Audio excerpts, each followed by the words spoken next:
L'un des grands mystères issus des dernières recherches sur les ovnis nous est apparu non pas dans le ciel ni dans l'espace intersidéral, mais gentiment tapi dans le désert du Nevada. Qu'y a-t-il au-delà de cette frontière que le gouvernement des États-Unis tient à tout prix à garder secrète?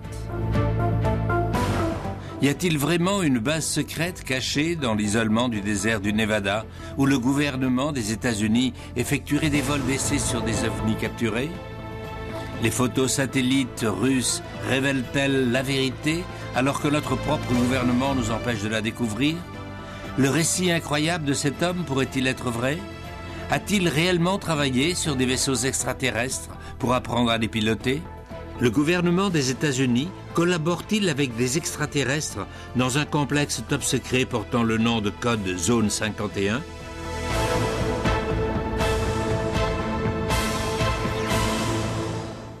Les anciennes cartes géologiques identifient cette étendue par la seule référence de Zone 51.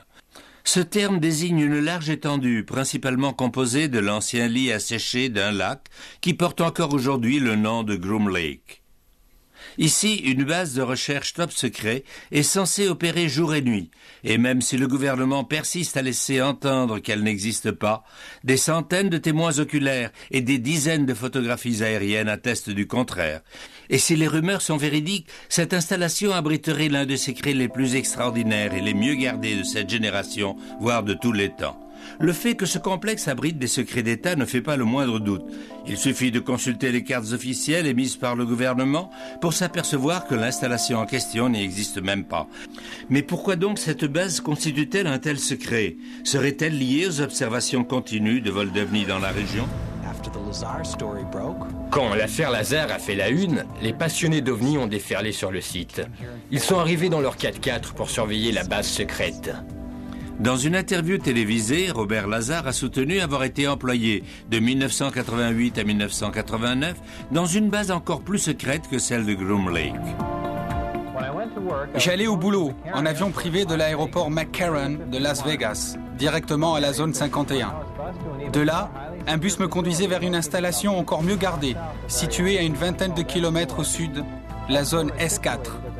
S4 se situait au pied de la montagne de Papoose, aux abords de l'ancien lac de Papoose. La base est construite à même la montagne et les 9 portes de hangar s'inclinent à environ 60 degrés. Ces portes sont recouvertes d'une texture s'apparentant au sable pour mieux se fondre dans le paysage.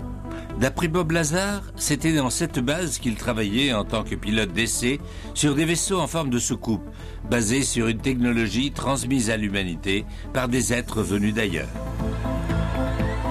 Autrement dit, je n'ai pas seulement lu les rapports et appris les théories de ces technologies, mais j'ai aussi assisté à leur démonstration et vérifié leur authenticité. Lazar a confié aux journalistes qu'il y avait plusieurs de ces soucoupes volantes en parfait état de marche à la base S4, mais que lui n'avait travaillé que sur l'une d'elles. En raison de ces lignes très épurées, je l'ai surnommé le modèle Sport. Il fait environ 5 mètres de haut et 12 mètres de diamètre.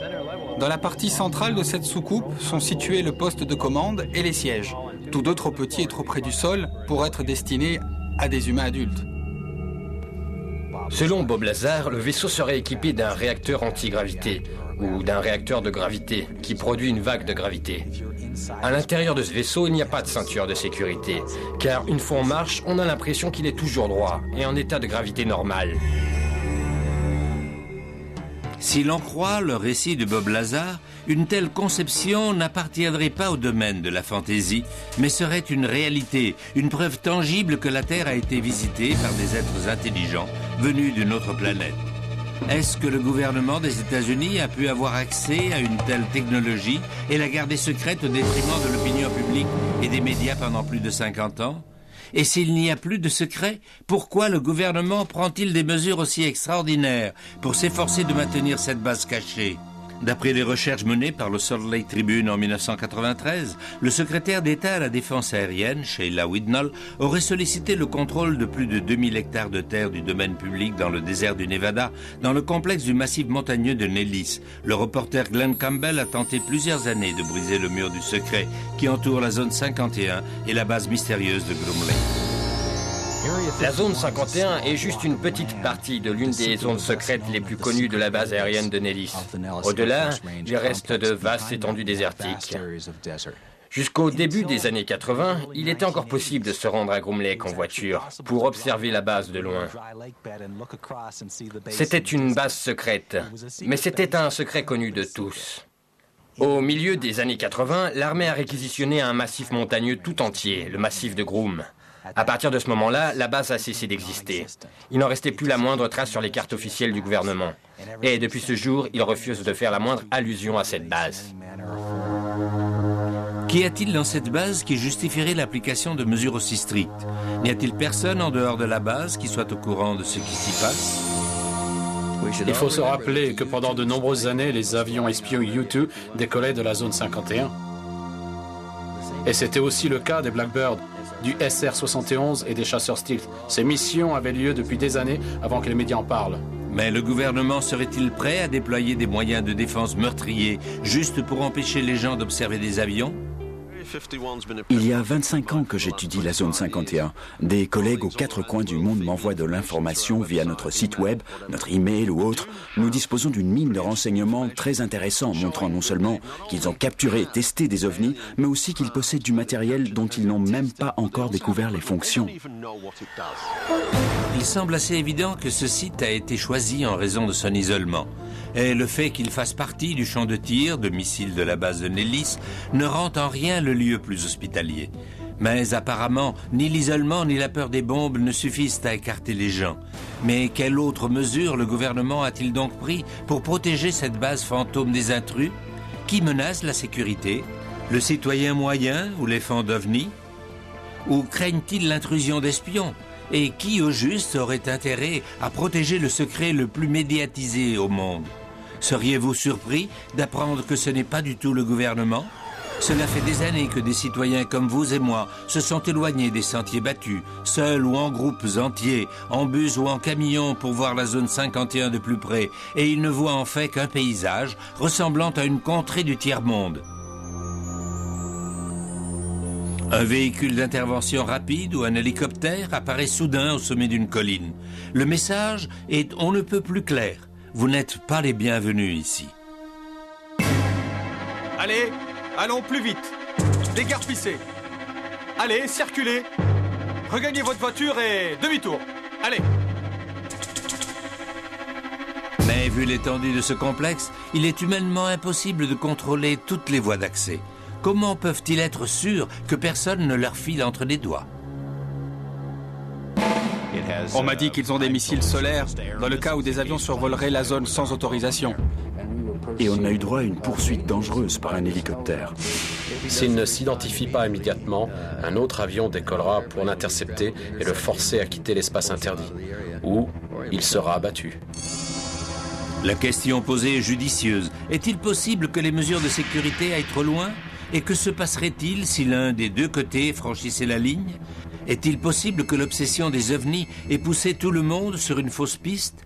Bien avant qu'il y ait une quelconque base dans les environs de Groom Lake, ce qu'on appelle la zone 51 n'était pas plus qu'un bout de désert réservé aux essais nucléaires.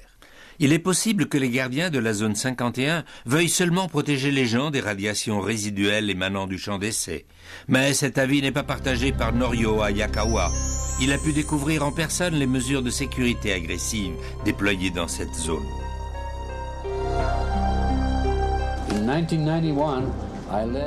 En 1991, j'étais à la tête d'une équipe de chercheurs du sud de la Californie.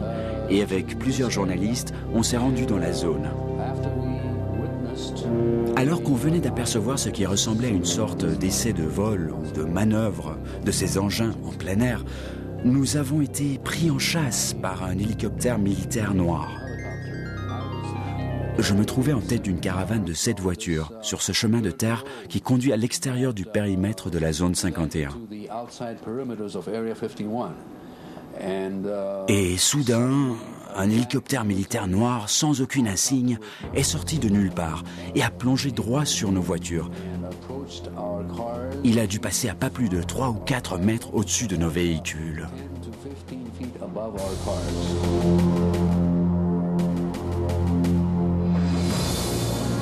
Et pourtant, si Norio Hayakawa et les gens qui l'accompagnaient avaient réellement pénétré dans un domaine militaire, n'auraient-ils pas été sommés, voire même arrêtés ? Nous n'avons à aucun moment pénétré dans le domaine militaire. Nous nous trouvions à une bonne distance du domaine militaire.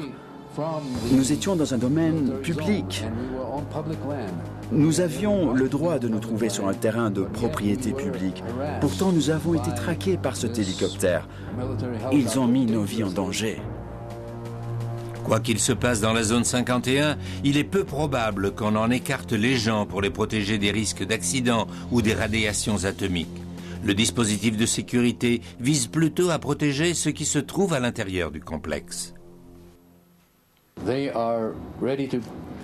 Ils sont prêts à déployer tous les moyens nécessaires pour éloigner les curieux de cette zone, et même des abords du périmètre. S'il est vrai que les forces de sécurité de la zone 51 sont prêts à prendre en chasse des civils en territoire public à plus de 15 km du site, n'ont-ils pas oublié que cette base secrète est probablement encore mieux visible à partir du ciel? Ne suffirait-il pas, en effet, de survoler le complexe à basse altitude pour voir exactement ce qui s'y passe? L'ex-colonel de l'US Air Force, Wendell Stevens, n'est pas convaincu. L'espace aérien y est hautement restreint. Si un pilote se trouvait par erreur dans une des zones interdites, on lui demanderait immédiatement par radio de dégager. S'il persiste à survoler la zone interdite, on le sommerait de quitter l'espace et on le radioguidera vers l'issue la plus proche. S'il tarde à répondre, un autre avion décollerait pour le forcer à quitter la zone ou bien il serait abattu. Les pilotes en manœuvre d'entraînement sont interdits de vol dans cet espace aérien. Une violation entraînerait la fin de leur carrière. Même un pilote de l'aviation civile peut perdre sa licence s'il survole la zone de Groom Lake. Il y a plus de 40 ans que ce site sert aux essais dans le cadre des projets noirs. Autrement dit, les secrets militaires les mieux gardés du monde, et c'est là qu'ils se trouvent. Le site est parfait pour ça. Il est entouré de montagnes, en plein milieu de nulle part, et juste à côté d'un terrain d'essais nucléaires. On m'a informé que la base est équipée de missiles solaires dans le cas où des avions intrus survoleraient la zone. Il y a aussi des détecteurs de mouvement enfouis dans le sol et des appareils capables de déceler l'odeur d'ammoniac dégagée par l'épiderme humain. Il y a aussi des caméras de surveillance qui épient le moindre mouvement aux abords de la base. Vous voyez, c'est un site extrêmement bien protégé. Évidemment, ce genre de mesures de sécurité sont habituelles pour des installations militaires ultra secrètes. Peut-être teste-t-il la prochaine génération d'armements de pointe, des rayons à particules de haute puissance, ou peut-être des armes spatiales, ou faut-il chercher ailleurs? A-t-on la moindre preuve qui confirmerait le témoignage de Bob Lazar? La source d'énergie qui permet aux vaisseaux extraterrestres de se déplacer dans le cosmos serait-elle entre les mains du gouvernement? Nous sommes très nombreux à avoir consacré énormément de temps et d'énergie à la recherche sur la zone 51. Mais je ne doute pas un instant qu'ils soient en train de développer un nouveau type de technologie. Nous avons pu apercevoir des engins survoler la zone 51 au-dessus du massif de Groom. Et ces engins ressemblaient étrangement à ce qu'on appelle communément des soucoupes volantes. Un nombre sans cesse croissant de scientifiques spécialisés dans le domaine des ovnis affirment que les projets secrets menés par le gouvernement à Groom Lake sont d'une manière ou d'une autre liés à une technologie venue d'une autre planète. Que ces affirmations soient vraies ou fausses, une chose reste sûre. Les témoins ont vu des engins volants survoler Groom Lake, engins dont l'aspect ne semble pas avoir été conçu par des humains.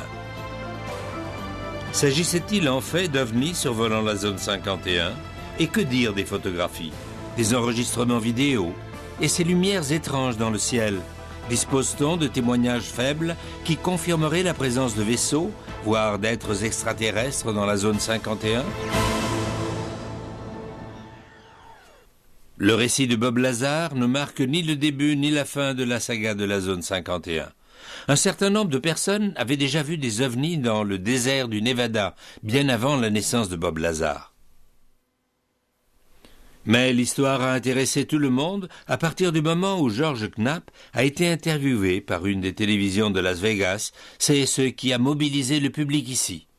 Avant cette série d'interviews, la zone 51 n'était qu'une référence dans les anciennes cartes militaires, une zone d'essai nucléaire menée, bien sûr, dans l'intérêt de la sécurité nationale.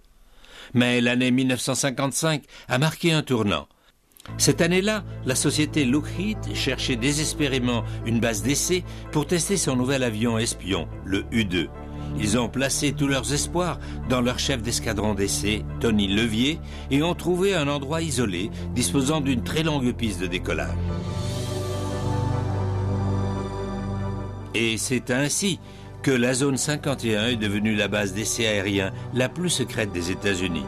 Mais que se passait-il d'autre dans cette base ?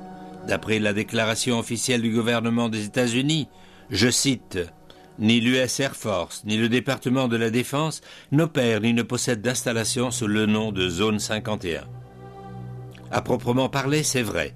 Et même si cette base a été construite par la CIA et est utilisée exclusivement dans le cadre de projets gouvernementaux, elle est exploitée par une société privée. Sa sécurité est assurée par Wackenhut, une entreprise privée. Durant plus de 30 ans, à part une poignée de propriétaires, les gens ignoraient l'existence de Rachel, Nevada et du site de Groom Lake. Mais d'autres événements ont contribué à donner une crédibilité au récit de Bob Lazar. L'agent Guy Hotel de la FBI en 1950 indique qu'il savait que 3 soucoupes volantes avaient été récupérées dans le désert du Nouveau-Mexique. Les engins extraterrestres sur lesquels Lazar avait travaillé provenaient bien de quelque part. C'est ainsi que bien avant l'existence du complexe de la zone 51, les germes de l'un des mystères les plus troublants de la nation avaient déjà été semés. Aujourd'hui, des centaines de passionnés d'ovnis se rendent régulièrement dans le désert du Nevada, en traversant un territoire public pour atteindre les hauteurs du Whiteside ou de Freedom Ridge, dans l'espoir d'entrevoir un engin volant qu'ils croient être capturé d'un autre monde. Lors de l'une de nos expéditions à la zone 51, l'un de nos membres affiliés a réussi à filmer des images plutôt remarquables de ce qui a tout l'aspect d'un engin en forme de soucoupe survolant Groom Lake. Cet engin ne se comportait pas comme les avions conventionnels que j'ai pu voir. Il n'émettait pas le moindre bruit. Mais ce qu'il y a de vraiment remarquable, c'est qu'à d'autres occasions, nous avons pu voir les manœuvres en zigzag exécutées par ce type d'engin.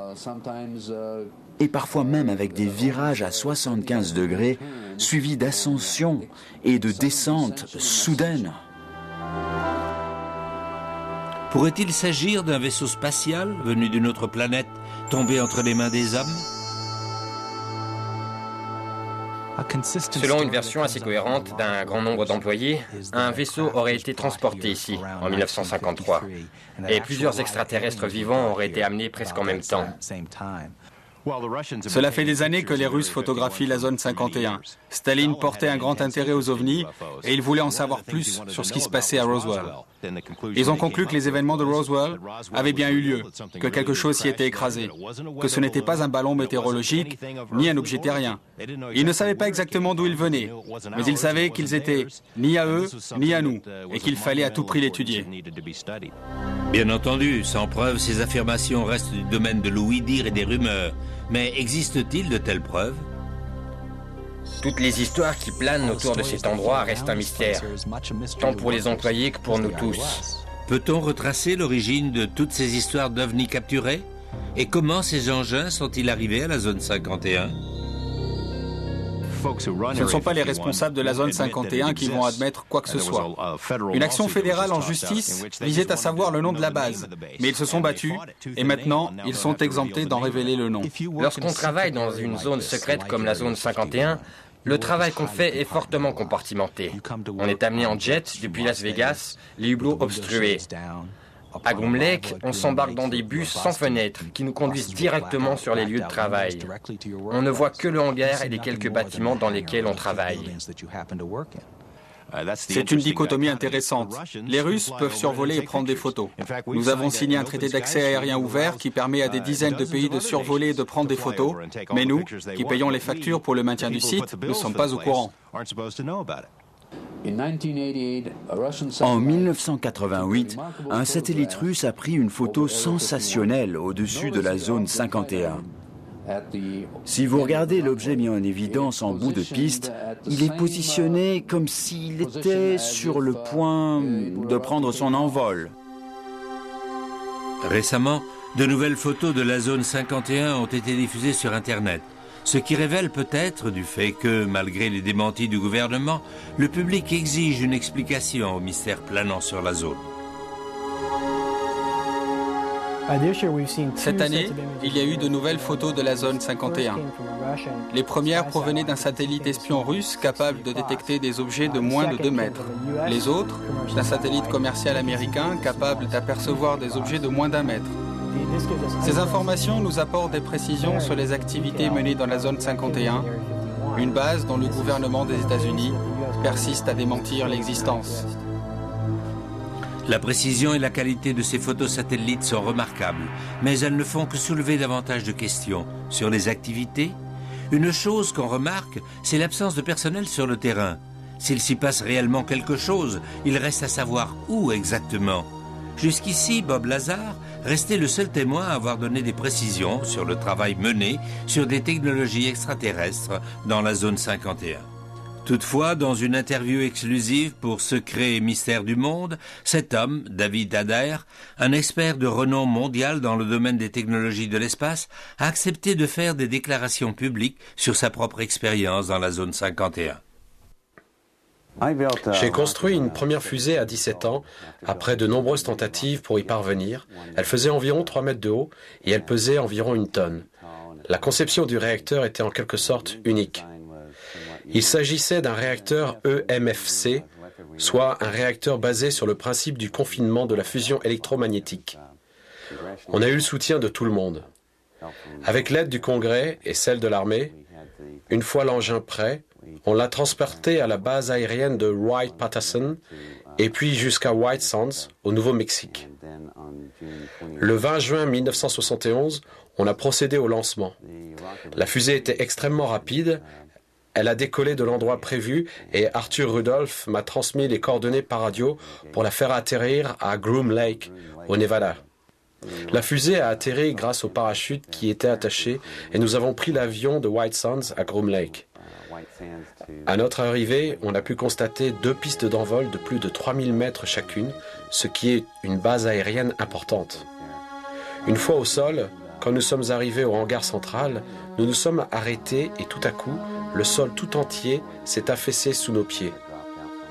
En fait, nous étions sur un ascenseur géant. On est descendu à environ 60 mètres sous terre et lorsque nous sommes enfin sortis, on a vu qu'on se trouvait dans une installation gigantesque, surmontée d'une sorte de toit en cascade comme un arc-en-ciel. Et puis les murs ont glissé et on a alors aperçu d'énormes espaces de travail et des bureaux. On est passé à côté d'une rangée d'ateliers et dans un couloir d'accès de marchandises, là, on s'est arrêté devant un hangar sur notre gauche. Et ils sont descendus. Puis cet homme a ouvert des portes coulissantes. Nous sommes entrés dans cette pièce avec des lumières partout et c'était frappant car il n'y avait aucune ombre. Un peu comme dans un atelier de peinture. Et il y avait quelque chose sur une énorme table qui était recouvert. Ils ont appuyé sur un bouton et des câbles ont soulevé l'énorme couverture. Quelle surprise, c'était un réacteur EMFC, mais celui-ci avait la taille d'un autobus. Mon réacteur et celui-ci fonctionnaient selon les mêmes principes, mais le mien, c'était l'équivalent d'une 2 chevaux, alors que celui-ci, c'était une Ferrari. C'était incroyablement sophistiqué. Il était clair que ce réacteur n'aurait pas pu être fabriqué à notre niveau d'avancement technologique. Cet engin était énorme, et pourtant, il n'y avait pas le moindre câble, pas de vis, pas de rivet, aucun boulon, aucune soudure, aucun raccord, rien. Comme si l'engin entier était fait d'une seule pièce. Quand on touchait le réacteur, c'était encore plus étonnant. Où que vous le touchiez, votre peau créait des radiations en forme de tourbillons, fort jolies, qui partaient de l'endroit du contact et traversaient la coque de métal. L'onde se propageait sur 2 mètres de rayon dans toutes les directions. C'était vraiment intéressant, c'était sensible au toucher. C'était trop pour moi. Ce réacteur ne pouvait pas leur appartenir. C'était impossible, en raison de sa conception. Nous n'avions pas la technologie requise, ni à cette époque, ni même aujourd'hui. Alors je me suis énervé, et eux aussi. Ils m'ont ordonné de redescendre. Je commence à descendre, mais cette fois, lorsque je touche la paroi du réacteur, les tourbillons bleus et blancs deviennent rouges flamboyants. Ils sont orange et rouge traversant la coque. J'étais si surpris de voir que je m'arrête. Et à mesure que je retrouve mon calme, les couleurs retournent au bleu et au blanc. Et c'est là que j'ai réalisé que ce réacteur était vivant. Il ne réagit pas aux radiations thermiques, mais plutôt aux ondes. Il s'agit en fait d'un réacteur symbiotique. Autrement dit, il est capable de communiquer avec les occupants de l'aéronef. Ils avaient des engins volants ressemblant à des soucoupes qui se sont écrasés au sol. Ils ne comprenaient pas ce qui les faisait fonctionner. Ils se servent en fait d'êtres humains par la voie de la télépathie. Un peu comme dans le cas du projet de Remote Viewing. Ils peuvent, en connexion avec la zone 51, déterminer comment ces appareils étaient commandés par la pensée. Si vous doutez, je vais vous parler de développement récent. À l'université de Princeton, au laboratoire de recherche Pear Labs, le professeur Robert Jahn travaille en ce moment même sur le nouvel avion de combat X-29 et plus particulièrement sur un module de transmission par lequel le pilote, dans son casque, est connecté au cerveau-commande de l'avion au moyen d'électrodes reliées à son crâne, et ce sont ces pensées qui font réagir l'avion.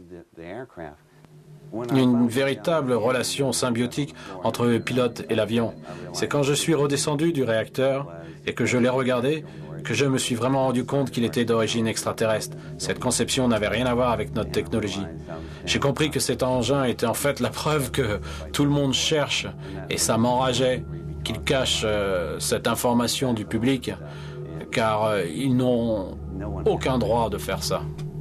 Cet épisode s'est terminé lorsque David fut écroué jusqu'à l'arrivée du général Curtis LeMay, à l'époque commandant de la division stratégique de l'armée de l'air, qui l'a escorté jusque chez lui. Oui, LeMay est revenu me chercher. Il m'a fait comprendre qu'il n'en avait pas terminé avec moi. Il m'a assuré qu'il me couvrirait, mais qu'il reviendrait dans ma vie tôt ou tard. Et le général avait raison. À peine s'était-il diplômé, David Adair reçut sa convocation au service militaire pour 8 années au service de la marine de guerre des États-Unis. Mais le jeune spécialiste en fusée reste parmi les seuls à avoir vu et touché ce qu'il considère encore comme étant un réacteur symbiotique, voire même biologique, d'origine extraterrestre. Et si les mystérieux engins volants vus dans le ciel de la zone 51 n'avaient pas été récupérés à la suite d'accidents d'OVNI, notre gouvernement aurait-il pu collaborer en secret avec une autre civilisation? Existe-t-il des relations d'amitié entre nous et des êtres venus d'un autre système? Juste au cas où vous auriez encore des doutes, si la base secrète, la plus connue des États-Unis, reste au-dessus de la loi et bien impliquée dans des projets secrets, une résolution présidentielle datée du 25 septembre 1998 devrait suffire à rassurer tout le monde.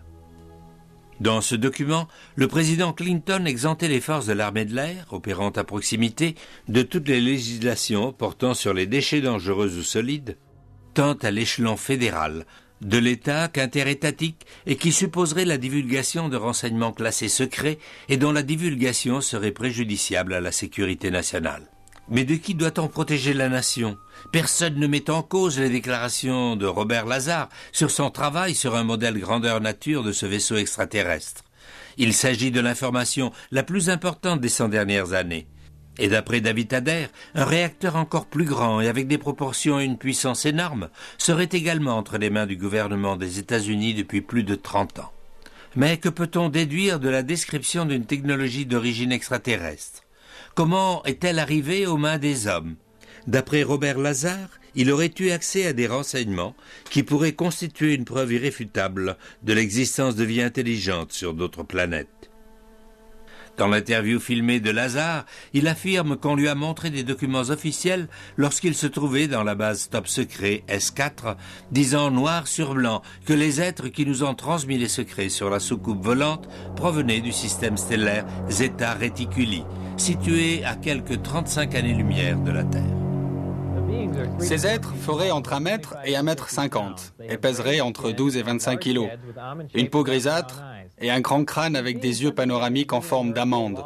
Ils seraient en mission sur la Terre depuis longtemps et ont présenté des photographies qui dateraient d'il y a plus de 10 000 ans. Des échanges de matériel et d'informations ont eu lieu dans le Nevada jusqu'en 1979, lorsqu'un conflit mit fin au programme de façon soudaine.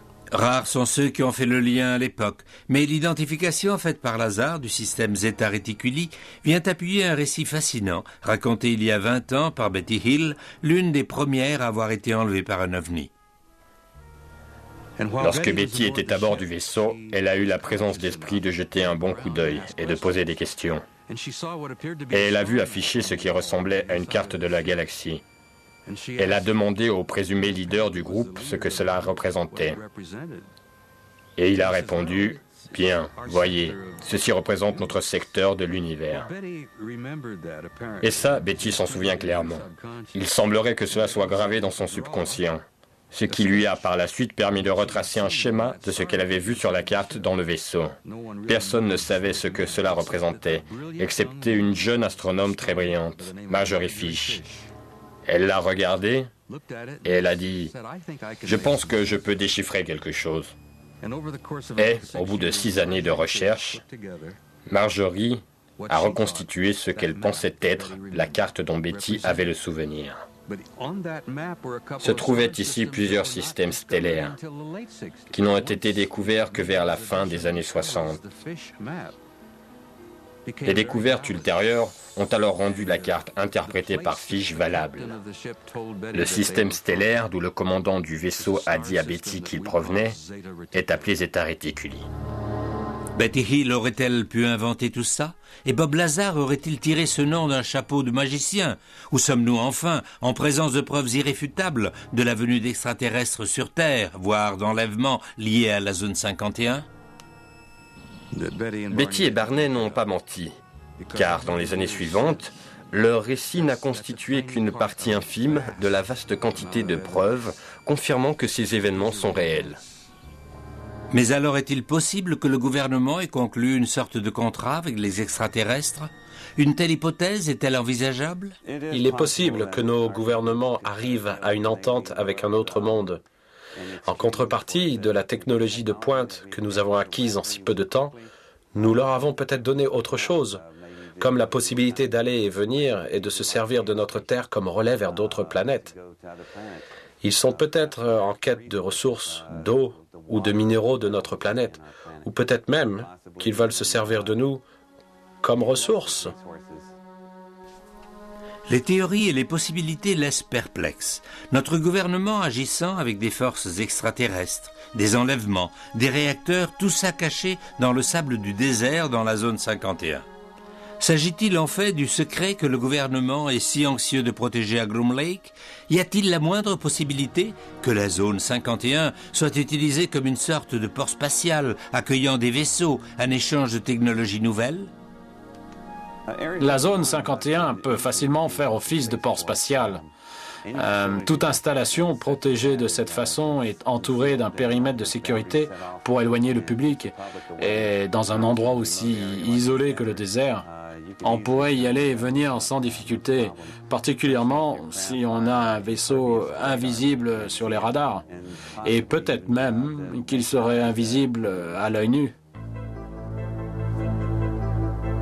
Lazar affirme qu'il a vu comment opérer le système d'alimentation du vaisseau et qui utilise une quantité énorme d'énergie uniquement obtenue à base d'antimatière. Et selon Lazar, une seule arme basée sur l'équilibre matière-antimatière pourrait facilement détruire toutes les civilisations terriennes.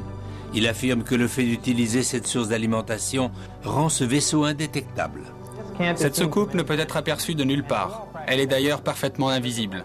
Tout ce que vous verriez, c'est le ciel qui l'entoure. Ces affirmations sont fantastiques et Bob Lazar a été accusé d'en avoir inventé une partie. Existe-t-il la moindre raison de croire ce qu'il dit? J'ai constaté en l'écoutant parler que Bob Lazar est parmi les scientifiques qui s'expriment le mieux dans le monde de la physique. J'ai pu voir des gens en train de travailler là en bas. Il est évident qu'il en fallait pour ces projets et on devrait écouter de plus près ce qu'il dit et l'analyser vraiment. Supposons un instant que toute l'histoire est véridique. Quel dessein le gouvernement pourrait-il avoir à l'égard de toute cette technologie ? Norio Hayakawa n'est pas d'avis que ces technologies de pointe serviront à améliorer le sort de l'humanité. Vous pouvez être sûr et certain que cette technologie finira tôt ou tard par être utilisée à des fins militaires. Il pourrait s'en servir pour un conflit d'une échelle sans précédent, un type de guerre que nous n'avons jamais vu.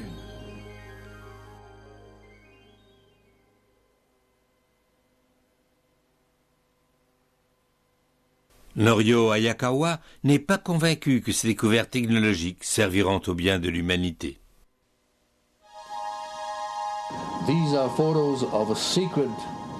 Voici des photos d'une installation secrète opérée par la Lockheed Corporation en Californie.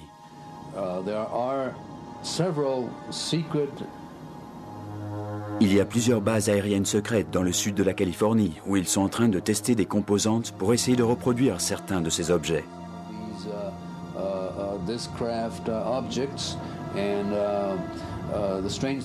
Et ce qui est étrange par rapport à cette installation, c'est qu'on ne voit jamais d'appareil sur le tarmac, absolument aucune sorte d'avion.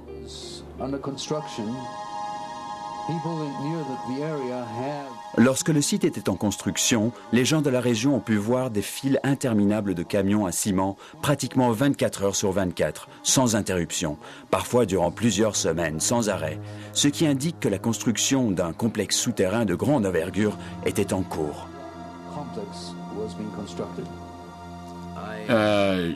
J'ai eu de la chance de pouvoir interviewer des personnes qui ont participé à la construction de la base souterraine de la zone 51.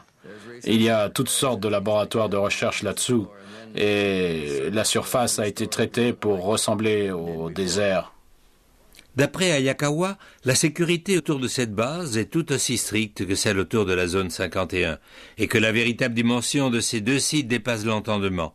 Même si un projet de ces proportions était vraiment en cours dans le sous-sol de la Californie et du Nevada, doit-on en déduire que la nouvelle technologie est développée à des fins hostiles ? En toute honnêteté, cela ne me surprendrait pas que des personnes soient kidnappées et conduites à ces installations souterraines des États-Unis. Et si ce n'était pas le cas, nous serions encore en présence d'une affaire criminelle qui constitue une violation totale de notre système constitutionnel. Ces récits peuvent-ils être vrais ? Des personnes enlevées par des ovnis et emmenées à la zone 51 ? Existe-t-il la moindre preuve qui soutienne ces allégations ? Dans la vidéo, Robert Lazar affirme que l'installation S4, située à proximité de la zone 51, est cachée dans une montagne avec 9 portes de hangars, conçues pour se fondre dans l'environnement.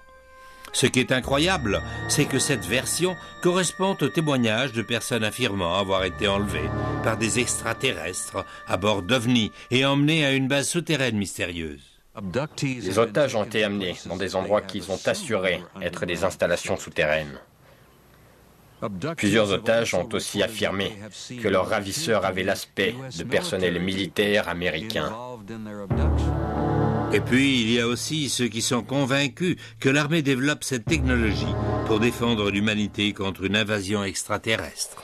Je ne crois pas que le gouvernement ou l'armée ait quoi que ce soit à craindre de la part de qui que ce soit sur cette planète. La véritable menace vient de quelque part en dehors de ce monde. D'autres sont d'avis que le gouvernement cherche uniquement à se protéger lui-même. Ils se sont mis à infiltrer les organisations de recherche sur les ovnis. Ils ont commencé à espionner les chercheurs. Ils ont diffusé de fausses informations pour brouiller les pistes.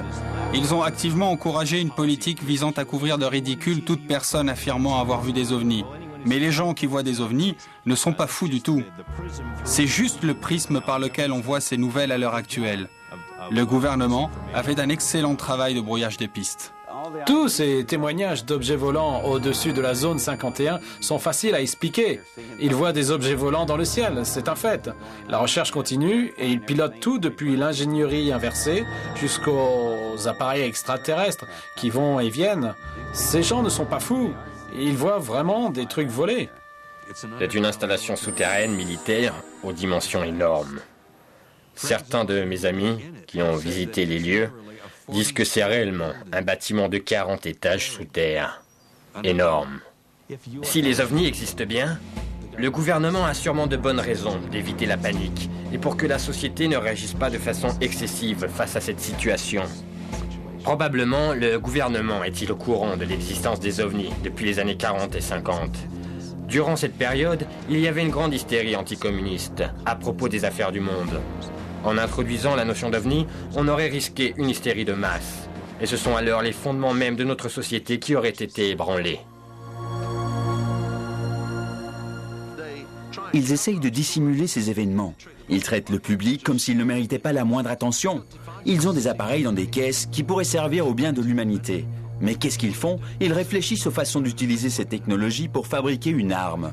Mais s'ils tiennent réellement à évoluer, ils devraient commencer par partager cette information afin que tout le monde puisse participer à son amélioration et à son application.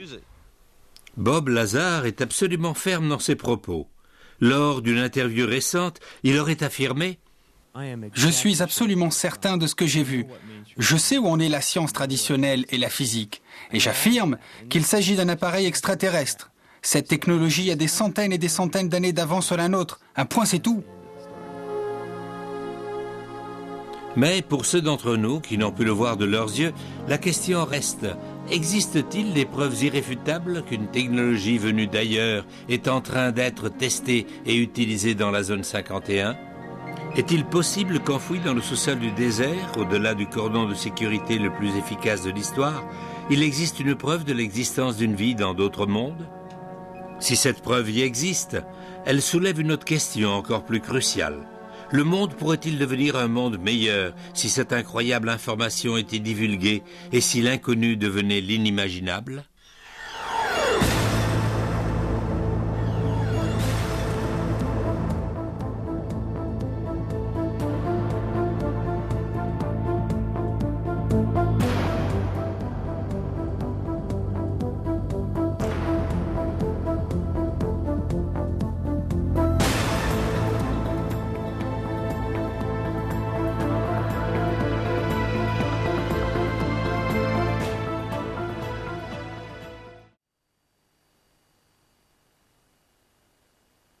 That's the kind of imagery we were looking at on Area 51, and I think it kind of stirred the old government up that we were releasing this in a show. I'm sure they weren't too comfortable with that. No, but I think our biggest find was finding this young man, because as we said all along, we have to find somebody who's been there and that can talk and that's not under some kind of secrecy seal. And we finally found that man, and you know, we had some serious questions about whether he was real at first. Oh, absolutely. You know, and you always question that when you're doing a documentary program is, you know, what is the credibility of the people on camera? Are they believable? Are the stories they telling, are they real? Can they be backed up? And actually, I think that we did do quite a bit of work. We put our research team on that, and we were able to confirm that this man was, in fact, what he said he was. He was a child prodigy. He had built rockets, engines that were far beyond his years, and in fact, far beyond a lot of the technology that existed at the time. Well, you know, the reason we were so careful, there was a guy that had worked at Area 51 once. He was a physicist or an engineer. Robert Lazar. And he talked, and everybody discredited him. So you really did not know whether this man was real or whether he was faking it or not, and we didn't want to get caught in that same thing. No, because you don't want to just, you know, propagate rumor and innuendo. I think, you know, one of the things we strive to do is to get the truth out there and also get the facts out there that maybe people weren't aware of. Exactly, and some of the, you know, the good evidence that we found on David Adair, we looked through all his newspaper clippings. This kid invented rockets, and different kinds of rocket engines, and he won contests for developing rockets when he was a teenager. And his expertise drew the attention of the U.S. government. Exactly. That's for sure. And not only that, even in later years, he was brought into secret hearings before the U.S. Congress and that, and we saw those letters from senators and that. Secret investigations and things on Area 51, because Area 51 was so secret the U.S. Congress couldn't find out about it. I think the David Adair story is probably the greatest find that we've come across in a long time as far as exposing something that's been truly secret.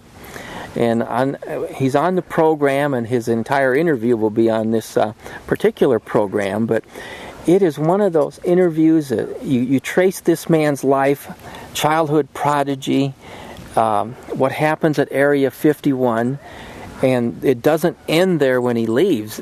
The government is on him for years, and then finally he talks. And because, one, he's still upset about the whole thing, what they put him through, and that these kind of things go on. And we know governments do things that they shouldn't be doing many times, and he was one of those victims. He was a victim, but yet, he also invented a number of patents that were used in our fighter planes and that, so he contributed positively, but in reality he was forced to. Oh, absolutely. This was not a voluntary action on his part whatsoever. It leaves us with a question, though, and that question is, should governments really be allowed to hide this kind of stuff and force people to do these kind of jobs when I think the world's ready to know more about UFOs and crash spacecraft? We're in a space program ourselves.